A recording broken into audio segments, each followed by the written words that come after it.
And we are live once again from Dallas, Texas, IRE 2023. And I have a very special guest, Dmitry Lipinski, with Roofing Insights, with Roofing Process, with Directory, all kinds of stuff. The man, the myth, the legend, Dmitry. How the hell are you, my man? I'm doing amazing. First, I want to start with this, guys. I have to give you a shout out. I appreciate the quality.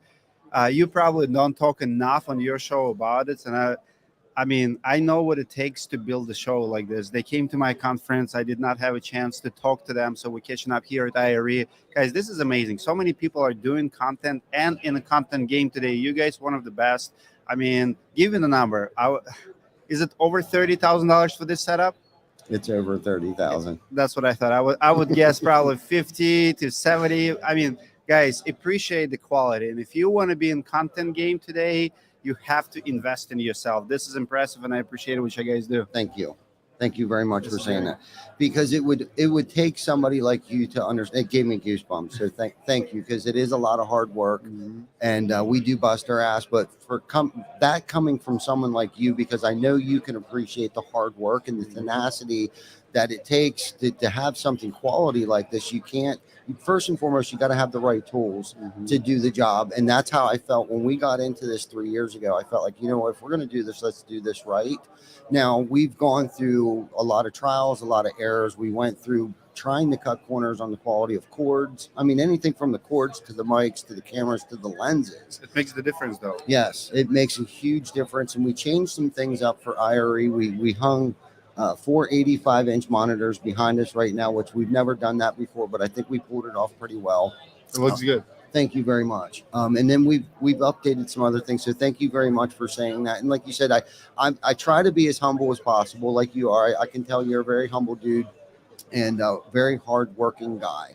And again, it's an honor and a pleasure to have you want to come on the show today. And again, I know you were busy at your conference and that we didn't have time. And I didn't want to bug you. And I wasn't like, hey, come, you're going to come over here. But thank you for reaching out to us and wanting to come on the show. So like Mike told you about, earlier before we got on the podcast today, like what I really want to hear about, and I know you've told some people and you told your story a little bit, but let's go back to the beginning, like even before you came to America. Give us the raw and uncut version of like what it took. Why did you want to come here, or did you end up here by accident? Like give us from beginning to end.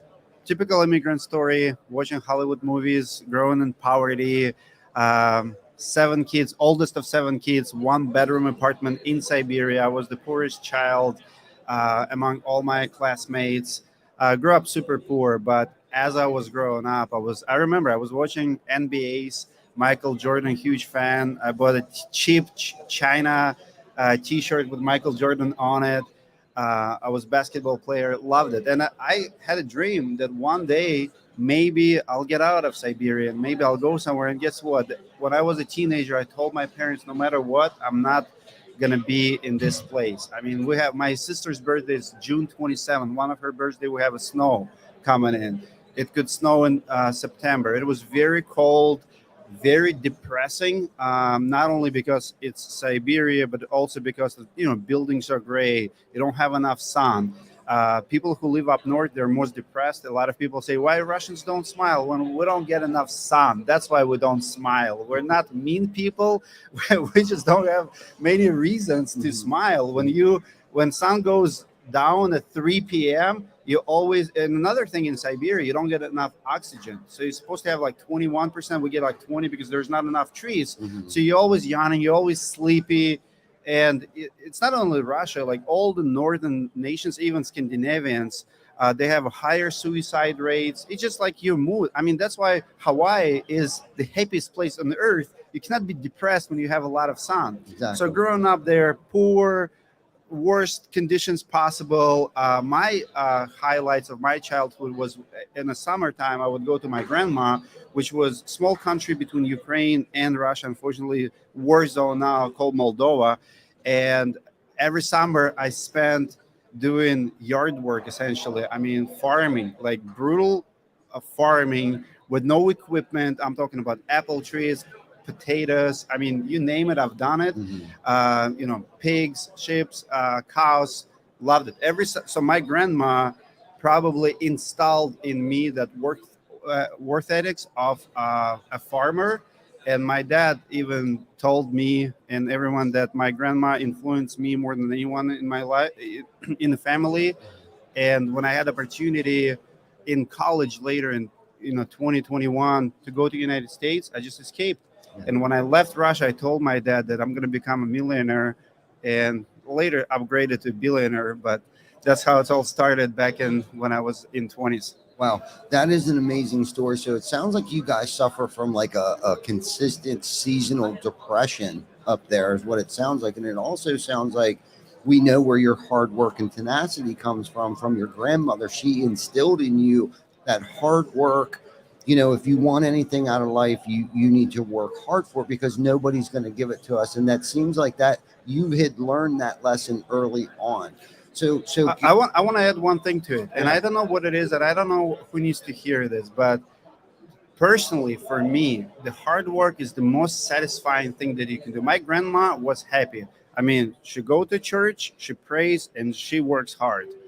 And for me, it's that's the answer for any depression, and this is how you become happy. Like, to see the fruit of your labor. I don't care if you plant a tree or you build a cabinet or you make YouTube video. If you don't like what you do, and if you don't put hard work, when I came to the United States, the biggest disappointment that I had is people who wants to work less to get more. It's the mentality. Yes. 5-hour work week, and I think there's a few books and few movements people just misinterpret, because everybody I know, everyone successful, I'm talking about billionaires. I mean, they still put 60, 70 hours a week in different activities, Yes. but they still work their ass off. I mean, I would argue that people like Mark Cuban still workaholics and they don't stop.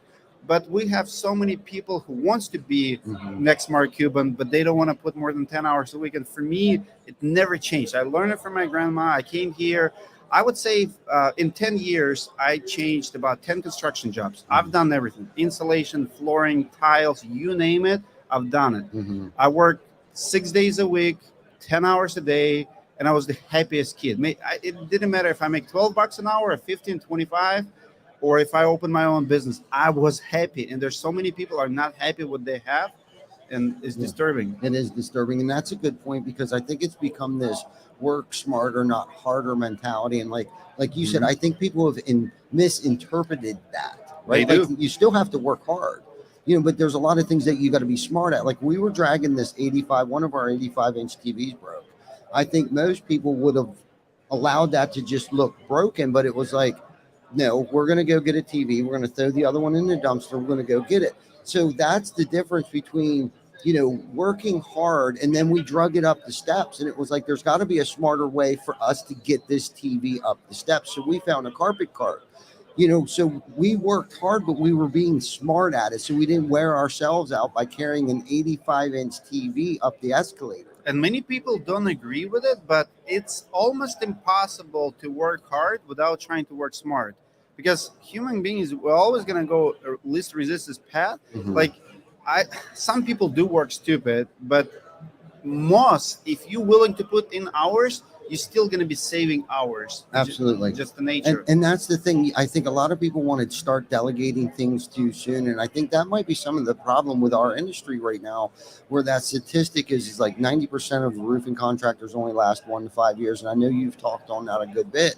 And I think a lot of that has to do with them thinking that this is the get rich quick scheme, where they're just, they didn't put the time or the hours in. And it's not even necessarily, keeping track of your financials. Yes, that's very important, but it's putting in the time and putting in the hard work, putting in the 80 hours a week and doing it wrong 40 hours out of the week, 100%. And learning how to do it in the other 40 hours of the week. You know what I mean? It's a nonstop thing. And that's the thing, I think, with the younger generation and with technology. And yes, technology can help you work smarter, but you still have to work hard. If you want something and want to achieve something, you got to put the sweat equity in, man. I want to address something with the business owners out there. we have a big problem in the industry where laborers and crew leaders don't respect the business owners, and here's why it's happening. I'll give you an example. 2008, I'm a subcontractor doing hardwood floors.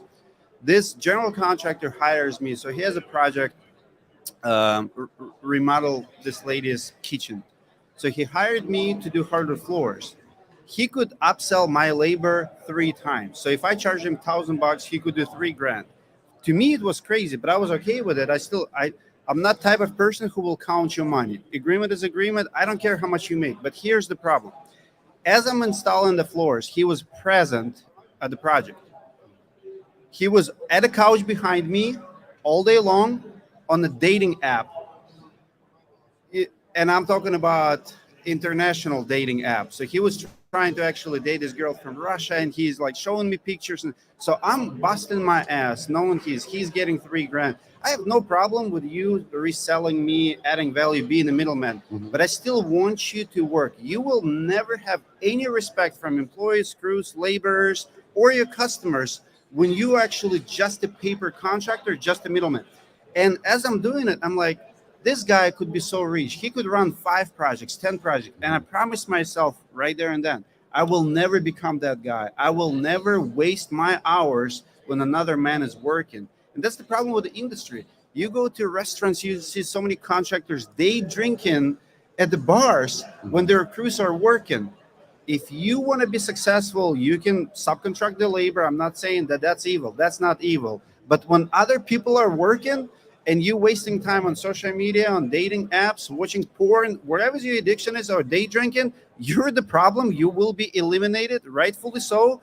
You should not be in business. I mean, that's my message to you. I don't know who need to hear this, but I have to spill it out. Yeah, no, I agree with you wholeheartedly, and I'm of that mentality. If I wouldn't ask you to do something that I'm not either doing myself or that I wouldn't do. And I think that's where the respect thing comes in. When your team watches you getting your hands dirty or throwing your tool pouch on every now and then. I still drive a truck with a ladder rack on it. Do I need to? No. Am I afraid to get up on a roof? Hell no. Will I put my tool pouch back on? Of course I will. And I believe this. And I heard somebody say this a long time ago, and I can't remember who it was, but I've always lived by this philosophy that I'll be the first one there and the last one to leave, whether it be in the office, whether it be on a job site, whether it be here when we set this thing up. And you can ask these guys, I'll put the 12, 16 hours in that it took for us to put this in. There wasn't one part and piece here that we all didn't touch together. It's giving me goosebumps because that's why they have bought into this vision. They co-sign my shit because they believe in me, because I'm standing right beside them every inch of the way. And that's right. And I think you should outwork your employees. Even to this day, I don't want to Igor. He's here, my video guy. I don't want him outwork me. He sees when I go to bed and when I wake up. I don't want to be in a position where my employees are questioning that, hey, we're busting our ass, we're working, and you're not. Yeah. As a leader, you have, like, we just met Martin Pettigrew. That guy always runs around, right? Like, he's not wasting a minute. Like, he has his role. He might not be installing shingles, but he's a marketing genius. He is a recruiting genius. Wherever your team trusted you, like for me, I always was in the marketing department, and my team knew that my job is for us to have 150 jobs, 150 leads per month. And they know, and I know, if I don't do my job, tomorrow my team doesn't have a job. If I start slacking off, doesn't matter what you do. I mean, that's how you have leverage. Absolutely. And it's like you have your job, so they have a job, but they're so well at their job that I can do my job. And that's a commitment that we've made to each other, right? And my job is, goes to, I might not be working in the business as much, but I still do. And I'm guilty of that. And I'll get lost out in the weeds, and I should be spending my time in other areas of working on the business. But I feel guilty. And either you have that it, or you don't have that it, because you can't be taught that like that. Like, I could be on Facebook all day long, but like I have this thing in me that guiltiness of like, it's called work ethic. Yes. You just cannot waste time. Right. Yeah, no, you can't waste time. And again, it's like, I want to surround myself around people that that work just as hard as I do and want to build something that's beautiful, that's going to have an impact not only on their families but their co-workers' family. Mike is so good at his job that Vic has a job today. Vic is so good at his job that Mike has a job, and it just, there's this trickle down effect that we are all good at our jobs, and when we're not doing so good, we jump in and help that person and lift them up because we have become a family. Their family has become my family, our family. And when I think you can distill that culture within your team, then like it's almost like not the mafia, but it becomes like a cult, like, you know, culture, like atmosphere that yes, even though I got mostly Italians that work for me, and some Belizeans, and he's, I think Glenn's what are you, a mutt? That he's a Glenn. There you go. He's a mixed bag. That's my enforcer right there, you know, and these guys love me and I love them because they know that I would help carry them across the finish line. And that's what this industry is missing. I think everyone wants to come in and buy the flashy trucks and wear the fancy necklaces and then and not like follow through with it. It's like once you get there, you haven't arrived. There's no graduation date here. Well, I think people asking their own questions. People ask the questions, you know, where do I find the salespeople? Where do I find the people or employees? And the answer is, you ask their own question. How do you retain them? Mm-hmm. Finding them is not a problem. Leading them in a land wherever you promise them, that's the problem. And so many people, you know, miss that. I want to give you another example. Aaron Bible, I interviewed him a couple months ago, and I remember asking him something about Facebook, and he said, I don't have Facebook on my phone. And I cannot tell you how many people in this industry that I personally noticed should have deleted their Facebook on their phones. You know, and that guy runs, you know, 40, 50, $60 million company, and he doesn't have it. You have to delete whatever it is in your life, whether it's addiction or distraction, that stands behind you and your dedication to your team, because that's what skills leadership today. Because your team knows when you're too much on your distraction. It could be drugs, it could be alcohol, it could be social media. If you're doing something a little bit too much, Mm-hmm. they're gonna see it and they're gonna move on with their lives, because they did not trust their future with you for you to be on the phone. Yeah. That's the reality. No, and you're right. You're right. Because when you're not present too, because you're distracted, and they notice that. They notice that you're spending too much time doing something that's not going to impact them positively. And I'm guilty of it too, where I'll like, we've been on tour for a minute, but when I am home, I am present. I'm the first one at the office in the morning and try to switch over. Okay, now we're back into the construction field here again.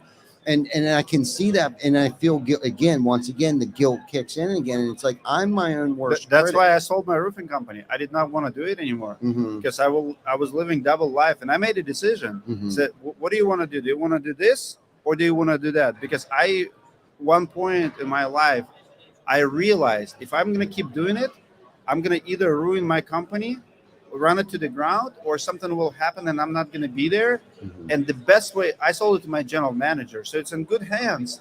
But for me, I did not want to be 10-hour per week owner, because I wanted to do something full time. And when I realized that, it was hardest decision ever. It was my baby. Okay. If you do something for 7 years and it's doing well, and everybody, like people, like my audience on YouTube, they were mocking me, they were laughing, they were questioning, why did you do it? Like, oh, it's stupid, or why would anyone sell a roofing business that works? Mm-hmm. Well, I never got sued. I never have anyone who I could not pay or have financial dispute, customer or sales rep. Mm-hmm. Was good running business, but sometimes you have to make a decision based on your focus and where you're going. And I don't regret it. I still good friends with the owner, Yeah. but sometimes you have to do it. And maybe one day this will take off for you too. I don't know. Yeah, It's hard. It's hard to balance. It is. It is difficult. It has been very difficult. I'll be grateful when the roofing conference season is over, so that I can get realigned and get refocused back. At least on. it's off season. Yes. At least it's off season. You're right, and that's been kind of my excuse. But yeah, man, it goes back into to hard work, and this is such a great topic because I think a lot of people are scared to talk about the imperfections and the things that we may do wrong as business owners and the lessons that we've learned along the way. And it's like, there's only so many hours in the day. And this is the thing too, that I learned. I held on to things for too long, kind of like you were touching on it. And then it took me a while to realize that I had became the bottleneck because I felt like nobody could do it as good as I could. Right. But then somebody told me once, they were like, look, if you hired somebody and they do it 70% as well as you're doing it now, they're doing it 100% better than you are actually doing it now. So then when when I've discovered that, I realized I was doing 15 things that actually created 12 full-time jobs. And when you can get that, but I think this could be also misinterpreted that some people do that too soon. They start to delegate too many things too fast, and then they get distracted by the shiny things. I agree 100%. And so when you start a business, you wear too many hats. Mhm. And you have to be careful when and how you pass those hats to other people. And again, what we started this conversation with, many don't want to do anything. They start the business with this dream idea that they're going to have a dream life and they don't have to work. If you start a business thinking you're going to work less, God bless your heart, it will never happen. You will always work more if you do it right. But what people don't realize, you can't just delegate everything. So there's two opposite mentalities here. One is delegate everything, and another one, like, if you're a micromanager, and more people in the construction industry are micromanagers and quality freaks. Like, I was that guy. I'm the only one who can install floors. I'm the only one who can nail the shingle. If you think that you're the only one who can nail the shingle, again, go in the mirror and just tell hard truth to that guy you're seeing right now. Tell him, like, hey, you're not the only one who can nail the shingle. You can train people to do that. You can train people to film. You can train people to do everything. But it's your ego that stops you from delegating. But once you delegate, here's how I did it. First 3 years in business, and I'm talking about doing couple million a year. I literally, kid you not, I knew every name on the board. So we have folders, every single name, 40, 50 open clients, every single one. I know the story, I know where they live, I know what we're doing, every single one of them. Last 2 years in business, I would walk in and I would look at the boards and all the names sounds like, who the fuck is that? But here's what happened. Like, you hear the conversation, you see the Google reviews, and you see it's actually working. You see someone is answering your phone calls and saying, Stormgroup Roofing, this is Kelly, how can I help you? You don't know their names. Someone is getting paid. Once you start seeing that, you walk in, you build an organization that can actually work without you. Amazing feeling. But how do you go from first to second? Not only by delegation, but also by training. How many people cannot freaking training? Because the only reason you cannot replace yourself is ego, and you're not intentional about building process. Most popular words right now by any sales or consulting coach: build processes, build process and systems and processes. What does it mean? I'll break it down to you. It's freaking whiteboard. You take point A to point B and you identify steps in between. That's systems and processes. Now you can fire your coach, whoever you hired. So that's it. But you know what? Most people in this business are not willing to whiteboard the crap. Yes. People call me, it's like, Dmitry, how do you find salespeople? All right. How do you sell? What do you mean? How do you sell? When you knock at the door or when you arrive, what do you do? Like, what do you mean what I do? Well, what do you do? How do you present your estimate? I give them a price. All right. Knock at the door. Write it down. Write down what you do. How can you train me to sell for you if you cannot explain how you sell? Right. Identify your process and then you can duplicate it. Exactly. 2 things. Put your ego on the side and freaking build a process on how you do it. Yes, I love that. I love that too. So if you don't have a process put in place, yes. So let's think about training somebody and the time that it actually takes to train somebody. And let's be real. It usually takes, before someone's fully trained, 3 to 6 months, right? I guess it depends on the job, what their job is going to be. If maybe it's very complicated. I'll give you an example. Very good example.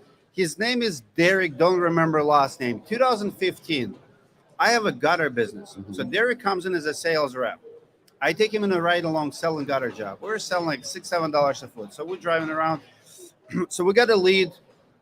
He actually was with me when I took a lead. I went down, met the homeowner, shook the hand. We measured the gutter. We went around. I presented the quote. Average ticket was like $1,500. Here's the, where would you like to schedule it? Sold the job on the spot. Next, we were doing. We get in the car, and there it goes. Like, that's it. That was the only thing. And I was hiring him as a gutter. So I had 8 to 9 gutter leads a day. So Derek was supposed to sell my gutters. He never sold construction work before. So he's in my truck with me saying, that's all we have?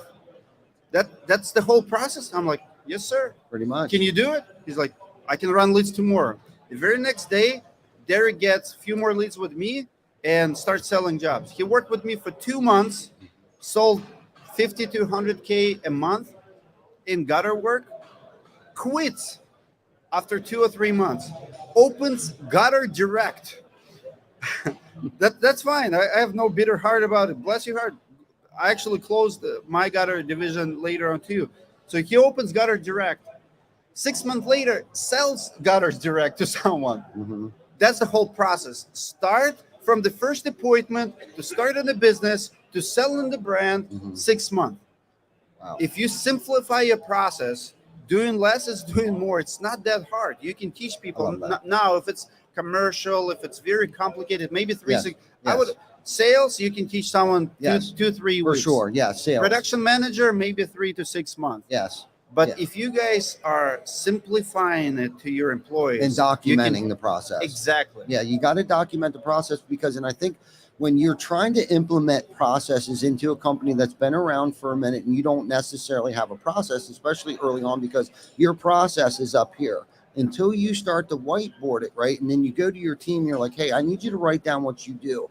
And some people hold on to that because they think it's job security.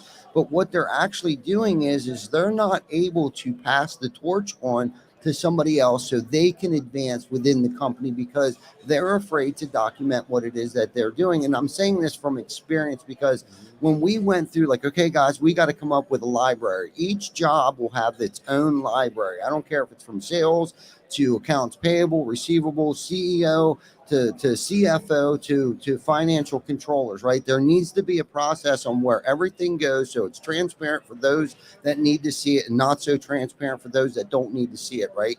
So we went through this very huge painstaking process of creating processes, a library. So when you're hired, here's your laptop.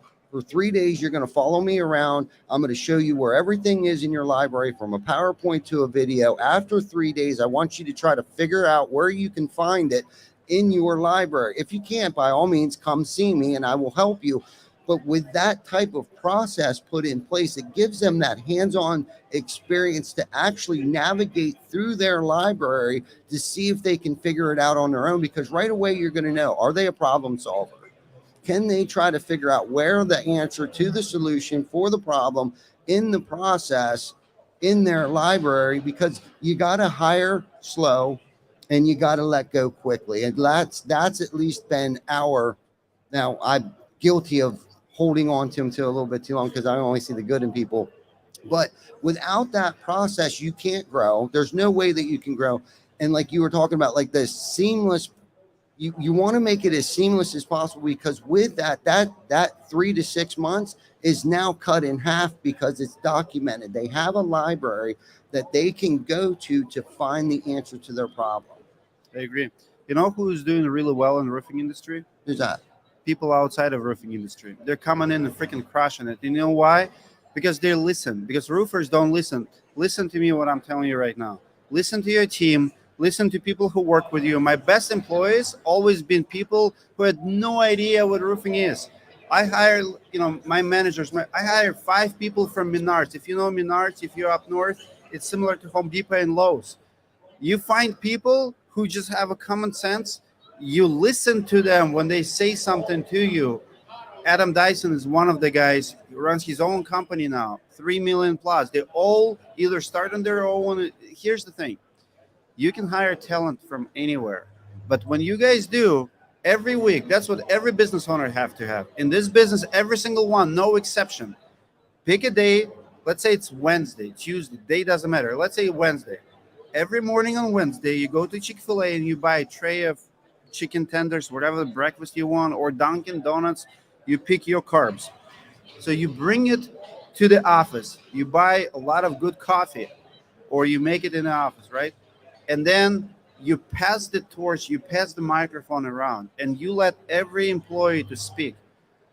I remember Kelly. She was from Wells Fargo. My favorite teller hired her. She was part of the team. Um, Amber, she was working at hotels before us. Guys who I hired, they were from Menards. It doesn't matter. Those people came from outside the industry, but now they're with me. They're on my team. Now we have problems we're solving every day. As far as I'm concerned, those people are smarter than me in whatever areas they are. Yes. Kelly answers phone calls way better than I do. Who wants to hear to this voice?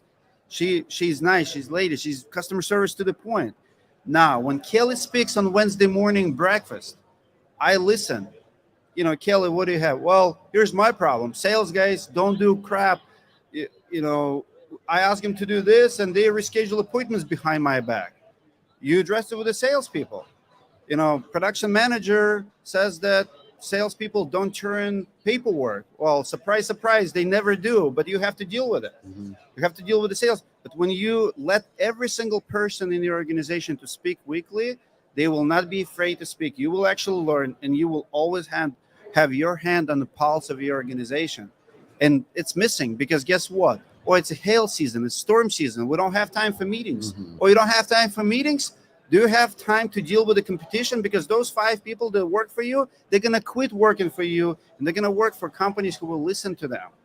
Because nobody wants to come to work just to work. We want to have a little bit of time together. Yeah, of Anyway, course. They want to know that their opinion matters. We hold we call it the business meeting every Tuesday morning, where we have our leadership team sit in the room and we Dunkin' Donuts or Chick-fil-A?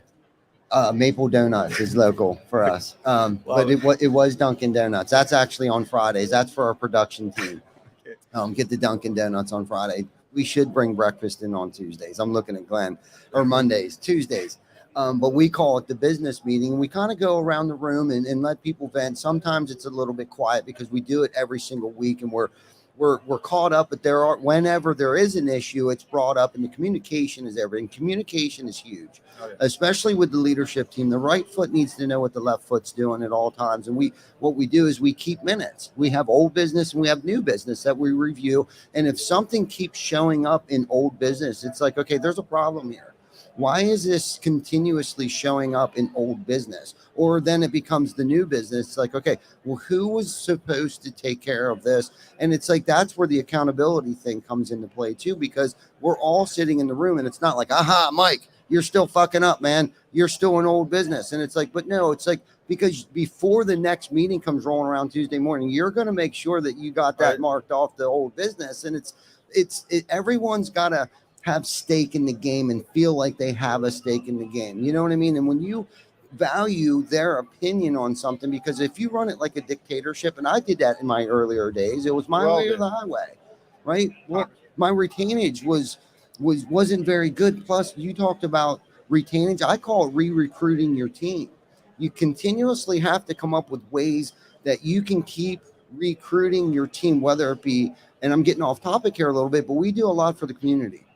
So we'll close down. One of the biggest things that we do, we fed about 800 people Thanksgiving Eve last year, this past November. We ended up deep frying, I think, 68 turkeys? 68 turkeys. So we shut down shop. Yeah, everybody's getting paid. We did 23 simultaneously. 20 was the Guinness Book of World Records turkeys. Yeah, at one time. All of them went in at one time. So did it call Guinness record? We did, but it was COVID and they shut it down. Was our first annual. So now it's just kind of like something that we get bragging rights at, knowing that we beat the record. But we ended up doing 68 this year, fed over 800 people. And that fellowship and camaraderie of all of us pulling together and pulling off something so spectacular, you can't buy that, right? What that has done, and it's giving me goosebumps right now. We fourth time you're having goosebumps today. Yes, I'm sensitive to shit today. But so we there was a diaper drive, 20,000 diapers that the team came up with that we took in there. We needed a whole box truck to drop off at the what was it? The food pantry was doing it. Like so, those types of things too, where you get the entire team involved in stuff. It's not just work. And like, let's face it, we spend more time at work with these people than we do with our own families at times. True. So when we're doing things at work, we should have time where we're not just at work doing things. We should hold functions, whether it be picnics, whether it be Christmas parties, whether it be something for the community, bring them, their families, everybody jumps in and works together to do something great for the community. There's a camaraderie and a fellowship that is developed that you can't shake that foundation once it's built. Like you'll be able to get through anything.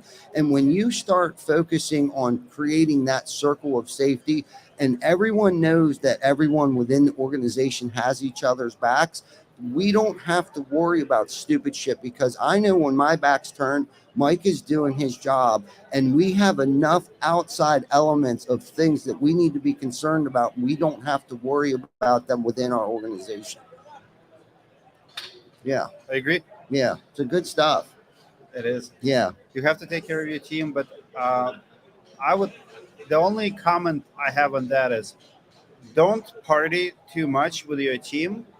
And I really mean it. There's a lot of in the roofing industry I see is happening where organizations almost living party to party, especially if they're running sales organizations, when there's too many trips, because there is such a thing. It's also it's good for the culture. But balance is everything. Because if you're trying to attract people by amount of fun that you have, some people might only be there for the fun, and they forget that actually the main thing has to be the main thing, and it's hard work. Yes, for sure. Meaningful hard work. Absolutely. Everything else is just a little bit to the recipe of keeping those people engaged but productive. You have to have a little bit of fun, but a lot more work. Absolutely. No, that's why it's called work. And I think everybody knows, at least at our organization, that we're here to work and there's a time to play and there's a time to work. And work hard, play hard. Yeah, exactly. Work even harder. You know what I mean? So we can play when the time comes for us to play. But this has been a fantastic podcast, bro. Thank you so much for reaching out and wanting to come over here because we feel like we're a bunch of knuckleheads.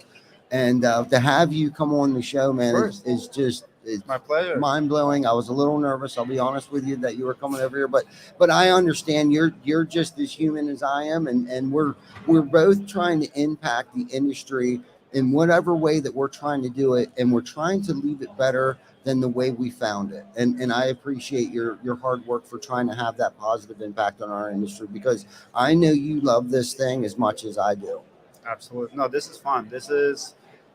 There's nothing more impactful today than one video, one message that you can send out because you never know who's listening. I can go back and, point pieces of content in my life when I watched. It could be interview, it could be video, it could be documentary that changed the direction of my life. And I've heard testimonials about my content about that, and it's very powerful stuff. Keep up the good work. Thank you. Thank you for coming on, brother. Absolutely. And thank you for everyone for tuning in once again. I'll see you guys later. That was fun. Yeah, it was fun.